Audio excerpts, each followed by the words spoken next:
दर्शकों, आज की यह कहानी सुनने के बाद आपकी जिंदगी बेहद ही आसान हो जाएगी।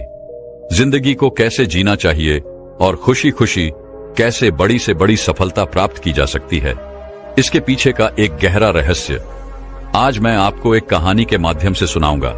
तो चलिए कहानी की शुरुआत करते हैं।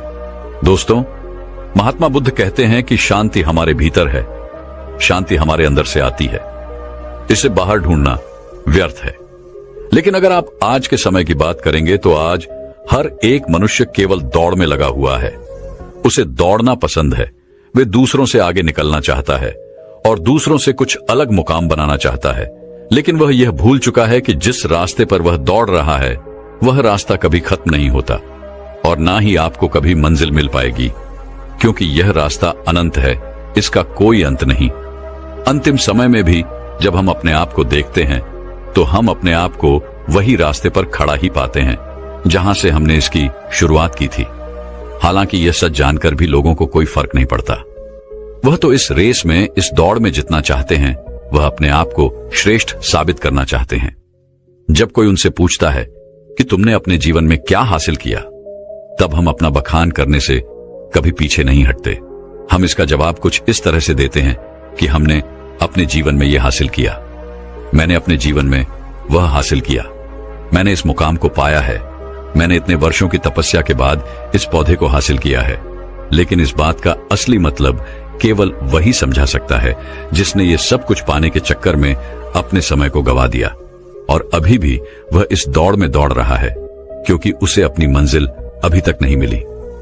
वह इस अनंत रास्ते की आखिरी छोर तक पहुंचना चाहता है, लेकिन जब वह पीछे मुड़कर देखता है तो वह अपने आप को इस रास्ते पर अकेला खड़ा महसूस कर पाता है। और यही हम सबके साथ भी होगा। हम सब भी इससे बच नहीं सकते, लेकिन जो समय से पहले अपने आप को जान पाते हैं, जो अपने आप को समझ पाते हैं, वह इस अनंत यात्रा को पहले ही देख लेते हैं, समझ जाते हैं। वह अपनी हर गलतियों को सुधारने का प्रयास कर पाते हैं, लेकिन जिन्हें यह नहीं पता कि वह कहां जा रहे हैं और उनकी यात्रा कब खत्म होगी, वे लोग इस दौड़ में केवल दौड़ते ही चले जाते हैं। इसे और अच्छे से समझाने के लिए आज की जो कहानी मैं आप सभी के लिए लेकर आया हूं, इस कहानी के माध्यम से आप यह समझ सकेंगे कि हम इस अनंत यात्रा को कैसे समाप्त कर सकते हैं और ऐसी क्या चीज है जिसे हम अपने जीवन में उतारकर अपने आप को समझ सकते हैं, पहचान सकते हैं, जिससे हम अपने जीवन की सभी समस्याओं का समाधान कर सकते हैं। एक समय की बात है, किसी नगरी के एक पहाड़ पर एक गुरु रहा करते थे। उन गुरु की ख्याति दूर दूर तक फैली हुई थी। वह गुरु बहुत ही ज्ञानी थे, लेकिन उन्होंने अपने पूरे जीवन काल में कभी किसी को अपना शिष्य नहीं बनाया। उनके पास अनेक लोग आते और उनसे कहते कि हमें अपना शिष्य बना ले, लेकिन वह कभी किसी को अपना शिष्य नहीं बनाते और वहां से उन्हें भगा देते। इसी तरह से समय बीतता गया। समय के साथ साथ अब युवा गुरु धीरे धीरे वृद्ध हो चुके थे। अब उनकी रोजमर्रा के कामों में भी उन्हें तकलीफ होने लगी थी। तब उनके मन में यह ख्याल उत्पन्न हुआ कि यदि मैंने अपने जीवन में किसी को अपना शिष्य बना लिया होता तो आज वह शिष्य मेरी कुछ तो मदद अवश्य कर देता।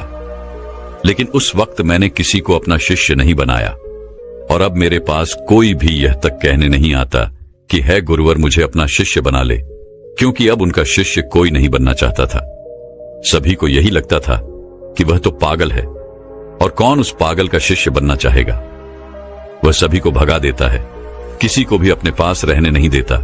तभी एक दिन एक युवक अपना बोरिया बिस्तर बांधे हुए उन गुरु के पास पहुंचा और उनसे कहने लगा, है गुरुदेव, मैंने सुना है आप बहुत ज्ञानी हैं, आपकी ख्याति दूर दूर तक फैली हुई है, लेकिन आप कभी किसी को अपना शिष्य नहीं बनाते।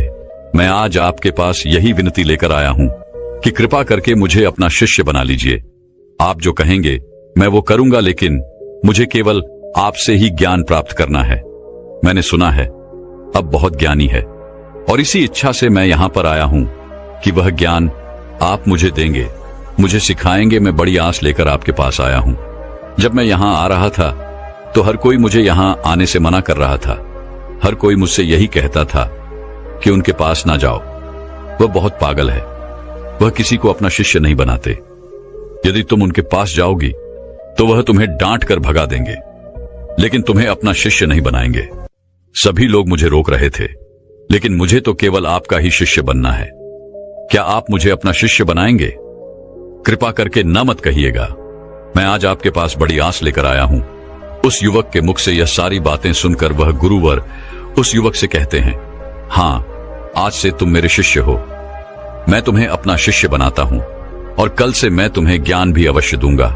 धीरे धीरे रात्रि का समय हो चुका था और उतने ऊपर उस पहाड़ी पर पानी का कोई स्रोत नहीं था। पानी लेने बहुत दूर जाना पड़ता था और शिष्य को बहुत जोरों की प्यास लग चुकी थी। वह पानी ढूंढने के लिए यहां वहां घूम रहा था, यहां वहां फिर रहा था, लेकिन उसे कहीं भी पानी नहीं मिला। और जब उन गुरुवर ने अपने उस शिष्य को पानी ढूंढता हुआ देखा तो उन्होंने कहा, बेटा, तुम्हें इस पहाड़ पर कहीं पानी नहीं मिलेगा। आज की रात तुम्हें ऐसे ही बितानी पड़ेगी। कल सुबह सुबह हम पानी के लिए निकल पड़ेंगे। उस शिष्य ने अपने और गुरुवर की बात मान ली। उसने जैसे तैसे अपनी रात वहां पर बिताई और अगले दिन सुबह सुबह वह गुरुवर और वे शिष्य पानी लेने के लिए निकल पड़े। वह दोनों एक कुएं के पास पहुंचे। शिष्य को जोरों की प्यास लगी थी। उसने कुएं से झट से पानी निकाला और फटाफट पी गया, क्योंकि उसका गला सूखा हुआ था और उसे प्यास भी बहुत जोरों की लगी थी। यह देखकर उन गुरुवर ने अपने शिष्य से कहा, मूर्ख कहीं का, मुझे भूल गया। तेरे साथ मैं भी तो प्यासा हूं। क्या मुझे पानी की कोई आवश्यकता नहीं? इस पर शिष्य अपने गुरु से माफी मांगता है और कहता है गुरुदेव, मुझे क्षमा कीजिए। मुझे बहुत जोरों की प्यास लगी थी, जिस कारण मुझे आपका ध्यान नहीं आया और मैंने पानी निकालकर खुद ही पहले पी लिया। लेकिन रुक जाइए, मैं अभी आपके लिए पानी लेकर आता हूं। इतना कहकर उस शिष्य ने एक बार फिर से कुएं से पानी निकाला और गुरुवर को पिलाया। उसके बाद वह शिष्य अपने गुरु से कहता है गुरुवर, आपने कहा था कि आप मुझे कल से ज्ञान देंगे, आप मुझे कल से सिखाएंगे। तभी वह गुरुवर कहते हैं, हां, मैंने कहा था और मुझे याद है। तभी वह गुरुवर अपने उस शिष्य को कहते हैं कि एक बार फिर से इस कुएं से पानी निकालो। शिष्य ने गुरु की आज्ञा मानी और उसने एक बार कुएं से फिर पानी निकाला। यह देख वह गुरुवर अपने उस शिष्य से कहते हैं, भंते, अब तुम ही मुझे यह बताओ कि यह पानी और वह पानी जो तुमने पिया था, इन दोनों में क्या फर्क है? इन दोनों में क्या अंतर है? शिष्य ने अपने गुरुवर की बात बड़ी ध्यानपूर्वक सुनी और उसके बाद अपने हाथ में लिया हुआ वह पानी वह उसे घूर घूर कर देखने लगा, लेकिन उसे कुछ समझ नहीं आ रहा था। उसने कहा, है गुरुवर, यह पानी और वह पानी, इन दोनों में क्या फर्क है? इसे बताने के लिए तो मुझे वह दोनों पानी एक साथ रखना होगा, लेकिन मैं तो वह पानी पी चुका हूं। अब मैं भला आपको इन दोनों के बीच का अंतर कैसे बता सकता हूं? कहीं आप मुझे मूर्ख तो नहीं बना रहे? क्योंकि पानी तो एक जैसा ही होता है, फिर भला पानी में कैसा भेद? शिष्य की यह बात सुनकर वह गुरु अपने शिष्य को बड़े ही ध्यानपूर्वक तौर से देखते हैं और फिर कहते, भंते, जब मनुष्य के भीतर किसी चीज की प्यास उत्पन्न होती है और वह अत्यंत गहरी होती है, तब मनुष्य उस प्यास को बुझाने के लिए, उसका निवारण करने के लिए अपनी पूरी ऊर्जा, अपनी पूरी ताकत लगा देता है और तब उसे केवल अपने प्यास बुझाने का वह स्रोत नजर आता है, वह वस्तु नजर आती है। इसके अलावा उसके आसपास और भी बहुत कुछ होता है, लेकिन उस पर उसका ध्यान नहीं जाता। जिस प्रकार तुम्हारा गला सूखा हुआ था और तुम्हें जोरों की प्यास लगी थी, तुमने कुएं से पानी निकाला और झट से पी गए। तुम्हें एक पल के लिए यह ख्याल नहीं आया कि साथ ही में तुम्हारे गुरु भी खड़े हैं और उन्हें भी जोरों की प्यास लगी हुई है। जिस प्रकार अभी तुम्हारे हाथ में यह पानी है और तुम्हारे चारों ओर भी बहुत कुछ है, लेकिन पानी भले ही वैसा ही है, इसका रंग, इसका स्वाद बिल्कुल वैसा ही है, लेकिन यह वह पानी नहीं है जिसके लिए तुम्हारे प्राण सूखे जा रहे थे। इसी कारणवश देखो, तुमने अभी भी यह पानी अपने हाथ में ही लिया हुआ है। यदि तुम्हें जोरों की प्यास लगी होती तो तुम इस पानी को भी पी गए होते, बिना किसी इंतजार के। लेकिन अब यह हो सकता है कि तुम इस पानी को फेंक दो या इसे कुएं में वापस डाल दो। इस कुएं में जितना भी पानी है सब एक ही है, सबका रंग, सबका रूप, सबका स्वाद एक ही जैसा है। लेकिन ये तो हमारी मन की स्थिति के कारण हमें ये अलग अलग नजर आता है। अर्थात सब कुछ तुम्हारे भीतर परिवर्तन होता है, बाहर कुछ नहीं। अपने गुरु की यह बात सुनकर शिष्य बहुत खुश हुआ, उसे बड़ी प्रसन्नता हुई। आश्रम से निकलते वक्त वो अपने साथ एक पोटली लेकर निकला था। उस पोटली में उसने लेखनी रखी थी। उसने तुरंत ही वह लेखनी निकाली और गुरु के कहे शब्दों को लिखना शुरू कर दिया। यह देखकर वह गुरुवर अपने उस शिष्य से कहते हैं, भंते, यह तुम क्या कर रहे हो? इसके जवाब में शिष्य अपने गुरुवर से कहता है गुरुवर, आपने जो कुछ भी कहा मैं उसे भूलना नहीं चाहता। यह सब मुझे सीखना है, मुझे याद करना है, जिस कारण मैं इसे लिख रहा हूं, और बाद में मैं इसे याद भी कर लूंगा। तभी तो मैं ज्ञानी बन पाऊंगा, तभी तो मैं लोगों को ज्ञान बांट सकूंगा। अन्यथा यदि मैं ही आपकी बातों को भूल गया, अपने जीवन में उसे नहीं उतार पाया, तो फिर मेरा यहां पर आना व्यर्थ हो जाएगा। गुरु ने अपने उस शिष्य की सारी बातें ध्यानपूर्वक सुनी और उसके बाद वह अपने शिष्य से कहते हैं, भंते, ये सब तो ठीक है, लेकिन अब चलो, आश्रम चलने का वक्त हो चुका है और फिर हमें अभी भिक्षाटन के लिए भी तो जाना है। इतना कहकर वह गुरु और शिष्य वापस आश्रम की ओर लौट गए और रास्ते में ही उन्होंने भिक्षा भी मांग ली। दोनों जब आश्रम पहुंचे, उस भिक्षा का लुत्फ उठाया। रात में उसे खाकर वह लोग सो गए। अगले दिन सुबह सुबह उन गुरुवर ने अपने शिष्य को जगाया और कहा, चलो हमें कुएं के पास फिर जाना है। इतना कहकर शिष्य और वह गुरुवर उस कुएं की ओर निकल पड़ते हैं। कुछ देर बाद जब वह कुएं के पास पहुंचते हैं तो गुरुवर अपने शिष्य से कहते हैं कि पानी निकालो। वह शिष्य अपने गुरुवर की आज्ञा का पालन करते हुए उस कुएं से थोड़ा पानी निकालता है। तभी वह गुरुवर अपने उस शिष्य से कहते हैं, भंते, कल जो तुमने पानी पिया था और आज जो तुमने पानी निकाला है, इन दोनों में क्या फर्क है? क्या तुम मुझे बता सकते हो?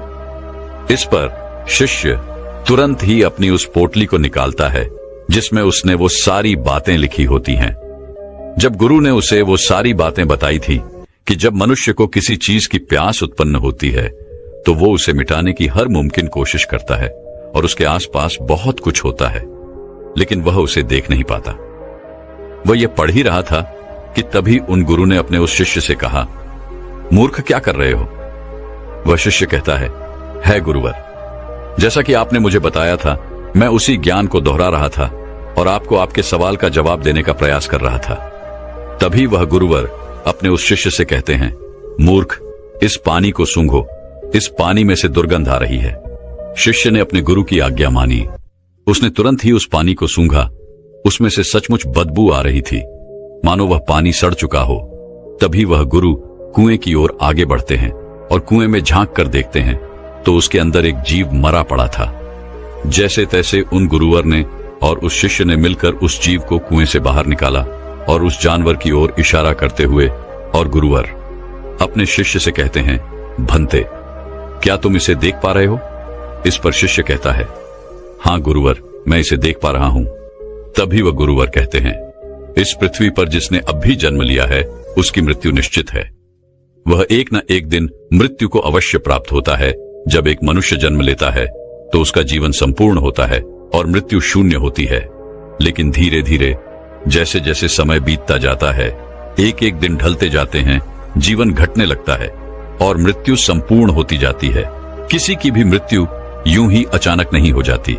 जब कोई भी प्राणी जन्म लेता है तो उसके जन्म से ही यह प्रक्रिया शुरू हो जाती है और अंततः हमारी यात्रा जन्म से मृत्यु तक अपना सफर तय कर लेती है। हाँ, यहाँ पर यह जरूर होता है कि किसी के लिए तेज प्रक्रिया होती है और किसी के लिए यह प्रक्रिया धीमी होती है, लेकिन यह प्रक्रिया सभी के लिए काम करती है और सभी को एक ना एक दिन जन्म से लेकर मृत्यु तक का यह सफर तय करना ही पड़ता है। शिष्य ने एक बार फिर से अपनी लेखनी निकाली और गुरु की इन सभी बातों को लिखना शुरू कर दिया। तभी वह गुरु हैं, क्रोधित होते हुए अपने उस शिष्य से कहते हैं, चलो कुएं की ओर चलो। यह देखकर वह शिष्य घबरा जाता है और अपने उन गुरुवर से कहता है गुरुवर, मैं तो अभी जवान हूं और मैं अभी मृत्यु को प्राप्त नहीं होना चाहता, कृपा करके मुझे छोड़ दे। तभी वह गुरुवर अपने उस शिष्य से कहते हैं, बेवकूफ, मैं तुम्हें कुएं में धकेलने नहीं जा रहा। मैं तो यह कह रहा हूं कि कुएं के चारों ओर एक दीवार खड़ी कर देते हैं, जिससे और कोई इस कुएं में ना गिरे, जिससे किसी और को व्यर्थ अपनी जान ना गंवानी पड़े।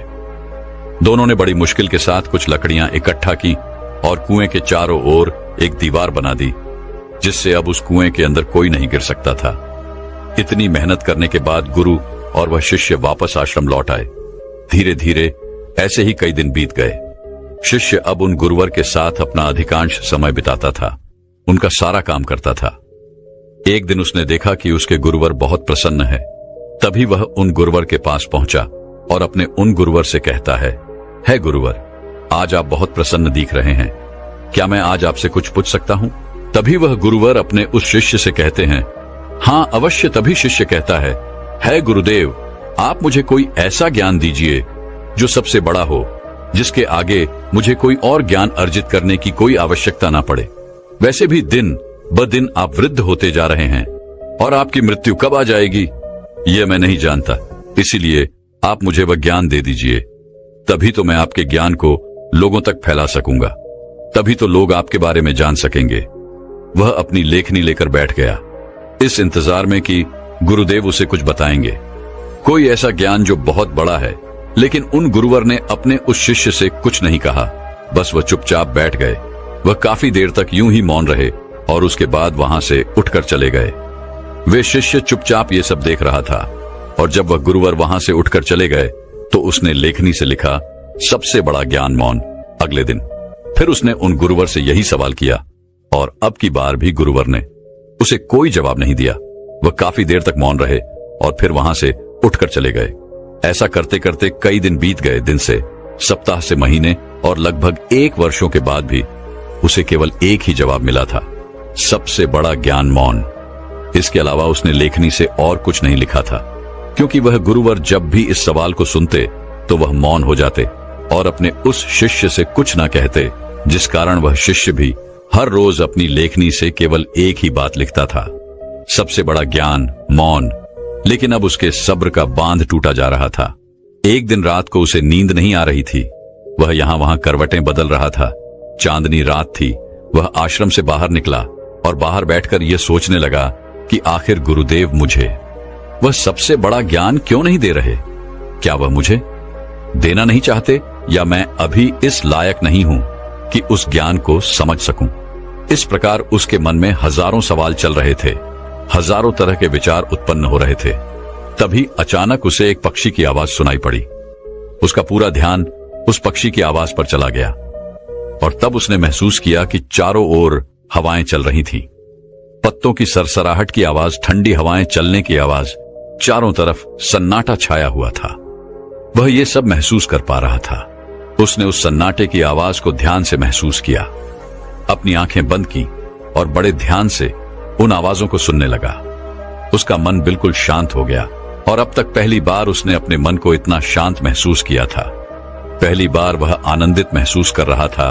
वह यह भूल चुका था कि उसे बड़े ज्ञान के बारे में अभी तक उन गुरुवर ने कुछ नहीं बताया। तभी उसने सोचा कि जो आज अनुभव मैंने प्राप्त किया है, इसे मैं अपने गुरुवर को अवश्य बताऊंगा, जिस कारण वह उस अनुभव को लिखने के लिए अपनी लेखनी निकालता है। तभी वह देखता है कि उसने अपने किताब के सारे पन्नों पर केवल एक ही बात सीखी है, सबसे बड़ा ज्ञान मौन। तभी उसे यह भी एहसास हो गया कि वह गुरुवर तो उसे सबसे बड़ा ज्ञान दे रहे थे, लेकिन वही उसे समझ नहीं पा रहा था। सबसे बड़ा ज्ञान तो यही है, लेकिन जो उसने अनुभव किया था, उस अनुभव को वह फिर से महसूस करना चाहता था, जिस कारण वह पूरी रात नहीं सोया और फिर से जाकर वहीं पर बैठ गया और रात भर उन आवाजों का अनुभव करता रहा, शांति को महसूस करता रहा। सुबह हो गई थी। वह सुबह सुबह उठकर अपने गुरुवर के पास आया। उस शिष्य के गुरु ध्यान में लीन थे। वह चुपचाप वहां पर आया। वहां बैठकर उन्हें शांति से देखता रहा। जब उन गुरुवर ने अपनी आंखें खोली तो अपने उस शिष्य को अपने सामने पाया और वो उसे देखते ही ये समझ चुके थे कि इसे मौन मिल चुका है, इसने शांति का एहसास कर लिया है। गुरु ने अपने शिष्य से कहा, भंते, मौन कोई ज्ञान नहीं है, मौन ज्ञान का आधार है और यह हमें वह दिखाने में सक्षम है जिसे हम अपनी आंखों से नहीं देख पाते। बाहर चाहे कितना भी शोर हो, चाहे कितने भी भीड़ हो, लेकिन भीतर मौन होना ही चाहिए। अपने गुरुवर के मुख से यह बात सुनकर उसने अपनी लेखनी और अपनी पुस्तक गुरु के चरणों में रख दी और उसके बाद से उसने कभी कुछ नहीं लिखा। उसने केवल वो सारी बातें महसूस की और धीरे धीरे एक दिन उसने असली ज्ञान को प्राप्त कर लिया। दोस्तों, हम भी अपने जीवन में जन्म से लेकर अपने अंतिम समय तक कुछ ना कुछ इकट्ठा करने में लगे रहते हैं। जितना कर सकते हैं उतना तो करते ही हैं, लेकिन उसके बावजूद भी हम और अधिक पाना चाहते हैं। हम और अधिक इकट्ठा करना चाहते हैं, जिससे हमारे मन में हमेशा एक अशांति रहती है, जिससे हमारा मन हमेशा विचलित होता रहता है और हम कभी भी एक लक्ष्य की ओर आगे नहीं बढ़ पाते। लेकिन इसके बावजूद भी हम कभी भी अपने आप को एक पल के लिए शांत नहीं होने देना चाहते। एक काम से दूसरा काम, दूसरे से तीसरा, तीसरे से चौथा, इसी प्रकार हम अपना पूरा जीवन यूं ही गंवा देते हैं। लेकिन हम कभी भी एक पल के लिए मौन नहीं रहते। इसी कारणवश हम जीवन भर केवल भागते रहते हैं, लेकिन अपने भीतर की उस शांति का अनुभव कभी नहीं कर पाते, जिस कारण हम सब कुछ प्राप्त करके भी कुछ नहीं प्राप्त कर पाते। हमारा जीवन पूरी तरह से व्यस्त हो जाता है। इसलिए दोस्तों, अगर आप भी अपने जीवन में भागते भागते थक चुके हैं, तो एक पल के लिए मौन धारण करें, क्योंकि वह आपको वह ऊर्जा प्रदान करेगा जिससे आप अपने जीवन में एक सही दिशा प्राप्त कर सकेंगे। अपने भीतर झांकने का प्रयास करें। हम में से अधिकांश लोग मौन का व्रत तो अवश्य रखते होंगे, लेकिन केवल यह ऊपरी तौर पर होता है और भीतर की ओर हमारा मन बिल्कुल अशांत रहता है। हमें किसी चीज में चैन नहीं मिलता। हम केवल यहां वहां भागते रहना चाहते हैं, कुछ ना कुछ इकट्ठा करना चाहते हैं, जिससे हमें कभी भी शांति नहीं मिल पाती और हम यूं ही इस जीवन के भाग दौड़ में लगे रह जाते हैं। अब आप में से कई लोग यह कहेंगे कि मौन कैसे प्राप्त करें, कैसे हम अपने भीतर की ओर जाके, कैसे हम अपने मन को शांत करें। तो इसका एक बहुत ही सीधा और सरल उपाय है, ध्यान। अपने विचारों को, अपने आप को ध्यान से देखें। आप दिन भर क्या कर रहे हैं, आप कहां पर, कितना समय दे रहे हैं। जब आप किसी चीज को होते हुए देख रहे हैं और आपके मन में किस प्रकार के विचार उत्पन्न कर रहा है, तब आप यह भी समझ पाएंगे कि आप कितनी व्यर्थ की बातें सोचते हैं, जिनका वर्तमान से कोई संबंध नहीं है। और एक बात आप यह भी बहुत अच्छे से जानते होंगे कि आपसे बेहतर आपको कोई और नहीं चाह सकता, इसलिए आपसे बेहतर आपका और कोई परिवर्तन नहीं कर सकता। आप जैसा चाहें वैसा अपने आप को बना सकते हैं, इसलिए कोशिश करें। निरंतर कोशिश करते रहने पर आप मौन को भी अवश्य पालेंगे और अपने जीवन को एक सही दिशा और दशा देने में सक्षम हो पाएंगे। दोस्तों, उम्मीद है कि आपने आज की इस वीडियो से जरूर कुछ ना कुछ सीखा होगा। तो इस वीडियो को लाइक और अपने दोस्तों के साथ शेयर करना ना भूलें। हमें ऐसे ही सपोर्ट करने के लिए चैनल को सब्सक्राइब और घंटी बटन को जरूर दबा दें। तो चलिए मिलते हैं एक और वीडियो में। तब तक के लिए अपना ख्याल रखें। धन्यवाद।